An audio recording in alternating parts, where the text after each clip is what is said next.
हरे कृष्णा, मैं गौरंगी दास की भगवद गीता के श्लोक को देखेंगे। तीसरा अध्याय है और श्लोक है 16, 17 और 18।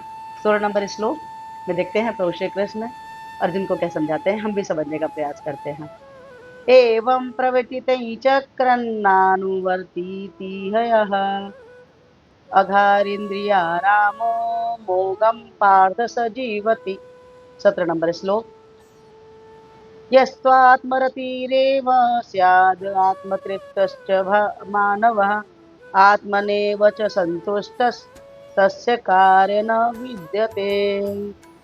18 नंबर श्लोक नैव तस्य कृतेनार्थो न कृते नेह कश्चन न चास्य सर्वभूतेषु कश्चिदर्थव्यपाश्रयः।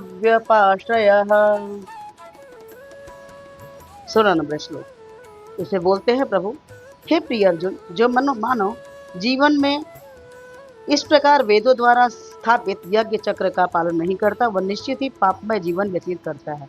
ऐसे व्यक्ति केवल इंद्रियों की तुष्टि के लिए व्यर्थ ही जीवित रहता है।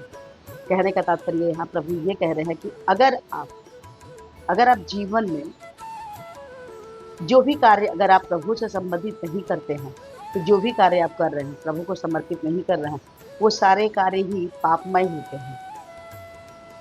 क्योंकि जो भी कुछ हमारे वेदों शास्त्रों में जो चीजें बताई गई हैं, अगर इस हिसाब से हम कार्य को नहीं कर रहे हैं, अपने इच्छा अनुसार कार्य कर रहे हैं, तो वो कभी भी सही नहीं होते। क्योंकि आपका ज्ञान पूर्ण रूप से सही नहीं है।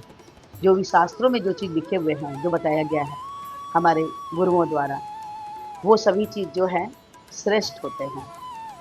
उससे विपरीत अगर वही कार्य आप करते हैं, तो जो है आप कभी भी सही कार्य नहीं कर सकते। तो जो भी कार्य आप करेंगे पापमय ही होगा।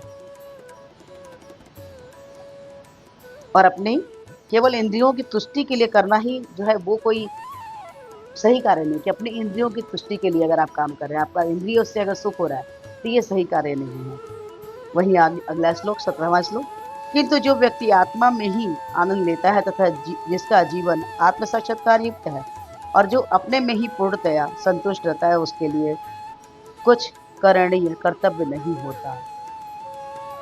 जो भी व्यक्ति स्वयं में आनंदित रहता है, अपनी आत्मा के आनंद के लिए जो भी कोई कार्य करता है, उसका जीवन जो होता है आत्म साक्षात्कार युक्त होता है। यानी कि वो प्रभु क्या है, मैं कौन हूँ, इस चीजों को लोग जो जानता है, वो जो होता है पूर्ण रूप से संतोष उसके अंदर में होता है, संतुष्ट होता है। क्योंकि उसके अंदर जो है उसकी आत्मा संतुष्ट है। आत्मा और परमात्मा में अंतर नहीं होता। और जो भी कार्य करता है वो बहुत ही अच्छा करता है। 18वां श्लोक, स्वरूप सिद्धि व्यक्ति के लिए न तो अपने नियत कर्मों को करने की आवश्यकता रह जाती है, न ऐसा कर्म करने का कोई कारण ही रहता है। उसे किसी अन्य जीव पर निर्भर रहने की आवश्यकता भी नहीं रह जाती।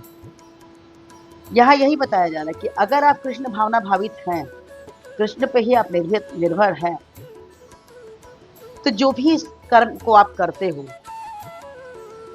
वो आपको ऐसा नहीं है कि आपको फलित होगी नहीं होगी, ऐसा कुछ सोचने की आपको आवश्यकता नहीं है। क्योंकि इसका कोई कारण ही नहीं रहता कि आप ऐसा कुछ सोचें या करें। क्योंकि जीव जो है जब अगर प्रभु पे निर्भर हो जाता है, प्रभु अगर प्रभु पे ही सब कुछ उसने छोड़ दिया, तो प्रभु आपका आपके लिए आपके हवाले, तो उस चीज़ों को तो प्रभु स्वयं देखते हैं। तो आपको चिंता करने की कोई आवश्यकता नहीं। आज का यहाँ तक श्लोक रहा, आगे का श्लोक हम आगे देखेंगे। अगर आपको ये अच्छा लगा हो तो प्लीज़ लाइक कीजिए, शेयर कीजिए, सब्सक्राइब कीजिए और इस वीडियो को तुम रखना कि हमारे पूर्व के 4 शिला प्रपात में हरे कृष्ण महामंत्र जपने बोले हैं, जो कि पुस्तक आते हैं हरे कृष्ण कृष्ण कृष्ण हरे हरे, हरे राम राम राम हरे। तो हरे कृष्ण महामंत्र जपिए और कृष्ण के सबसे प्रिय बच्चे बन जाइए। आज इनसे एक माला शुरू कीजिए, अच्छा लगता तो 2, 2 से 4, 4 से 6, 6 से 8, 8 से 16, जैसे 16 माला पहनते हैं कृष्ण के हितों की बातें पाठ बन जाते हैं। तो आज से ही हरे कृष्ण महामंत्र जपना शुरू कर दीजिए। हरे कृष्णा, राधे राधे।